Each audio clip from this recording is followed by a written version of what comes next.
How did you first meet? Well, we almost didn't. Yeah, we almost didn't. It was very close. I didn't really want to. Yeah. It was, I met Dar 6 weeks after my 15-year practice marriage had ended. I wasn't really in the mood for something else, but my buddy had this boat and we had this Labor Day weekend, and he sort of guilted me into it because he said, look, I've been going out with this girl and she has a friend, and if I don't have somebody else to go out there, she won't go, and so you need to come. So I said, all right, I'll come. And so with this same guy, he had set me up with a couple of his friends previously. Disasters. So I said to him, no, I'm not going. I don't want to meet another one of your asshole friends. Thank you. And he said, okay, I'll make you a deal. Come along, and if for any reason you don't like this guy, I'll bring you right back in, no questions asked. So the reality was, I think by the Wednesday before the Labor Day weekend, I didn't have any other plans. So I thought, what the hell? So I said, okay, as long as that's the deal, if this is another one of those buddies of yours, then you bring me back in. So he agreed, and we actually met on the Saturday. It wasn't even the Friday. The Saturday over in North Vancouver at this friend's place. And I think you were already there, right? Yeah, you were. No. I was there, yeah. And then my girlfriend and I came in, and so we got introduced. We kind of crossed a living room and shook hands, and I was surprised because, it was very interesting that most of the guys that he had introduced me to were all, pretty kind of arrogant and cocky, and Ed had this completely different look about him, very kind of gentle and sweet, a gentleman. Right. And so I knew instantly that there was something quite different about him. And I knew instantly that she couldn't possibly be interested in me. That's how I started my weekend. Darn. And then it was funny because after that we went to a couple of shops on the North Shore to get the provisions for the boat. And we went into a deli and started talking about, should we get some smoked salmon, and what about this and what about that? And I think by the end of that trip, or the end of that shopping trip, it was like it was in love. We were already in love. It was the meat. Over the food. It was all about the food. She liked pickled eggs. And then we were out on this boat for the weekend, and it was kind of instant. We were engaged by the time that first weekend was over. Oh. I think it was actually after we'd gotten off the boat, we were back at my place, and it was the Labor Day weekend, and it was on the Monday. And we talked about how many kids we wanted and when we'd get... Dar talked about how many kids she wanted. And Ed was just going, yes, dear, already. We decided right then and there that we would get married. With perfect hindsight, I would say it was more than just chemistry. I mean, chemistry, I think you probably have... It happens a lot with people over the course of their life. I think you run into somebody, you have chemistry with them. But I think because we had both been married, neither one of us was kids, I think it was something much more fundamental than just chemistry. I think there was an ability to see into each other in a way that probably hadn't happened, certainly not for me, I don't know about you, but I felt like not just chemistry, but I felt like I really knew him, almost right off the bat.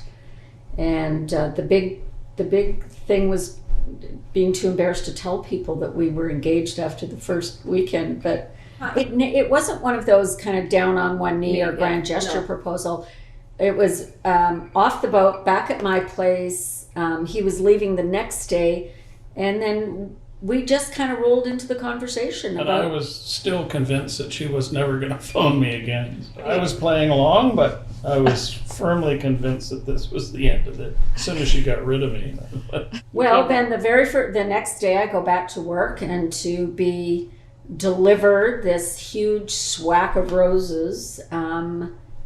Thank you for the best weekend of my life on my desk at the office. And when I worked with a whole office full of men. Right. So they were all rolling their eyes. And then the boss walked over and he looked at the card. He said, "I'm losing you, aren't I?" And I said, "Well, you know, at that stage, didn't want to say, yeah, I met him on Friday. We're engaged, by the way."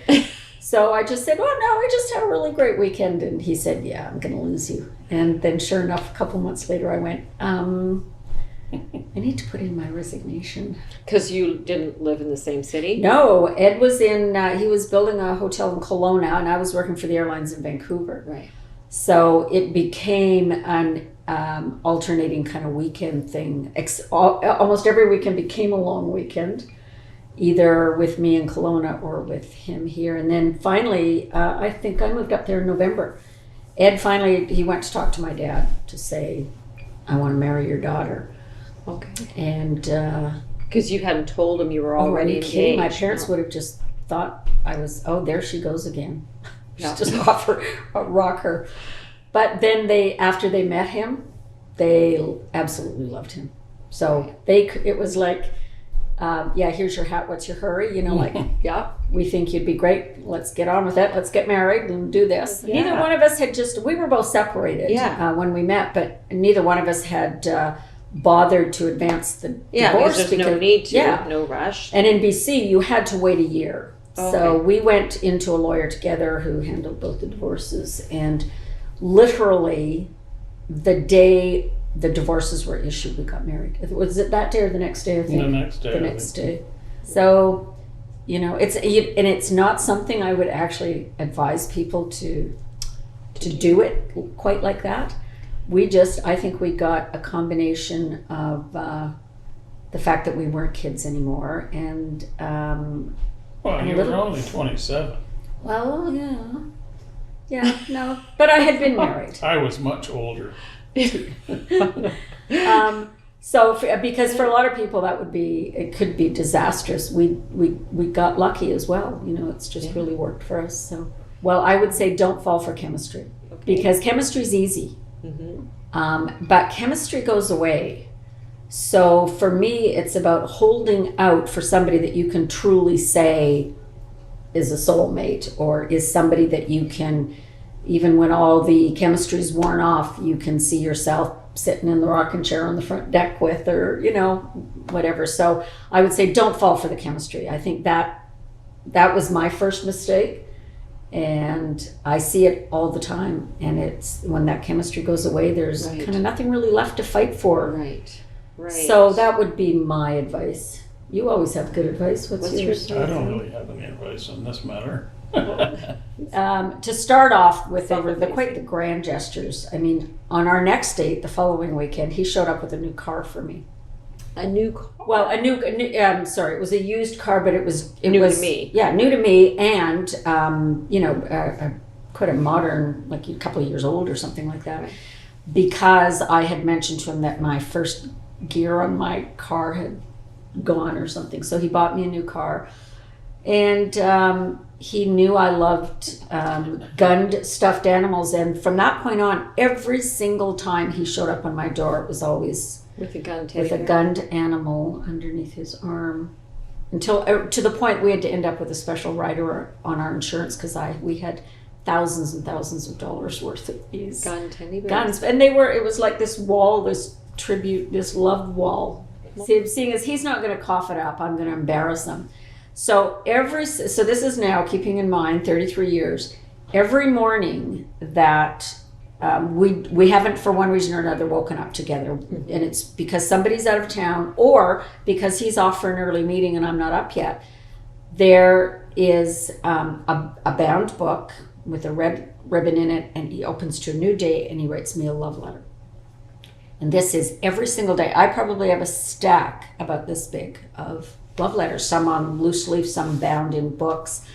But an amazing collection. He's never missed a day in 33 years. He also, every single morning, delivers me a latte in bed. I feel really quite spoiled. And as a matter of fact, I have to be careful about, if I say I want something, boy, I'd sure really like that. I have to be careful what I say, because I will get it.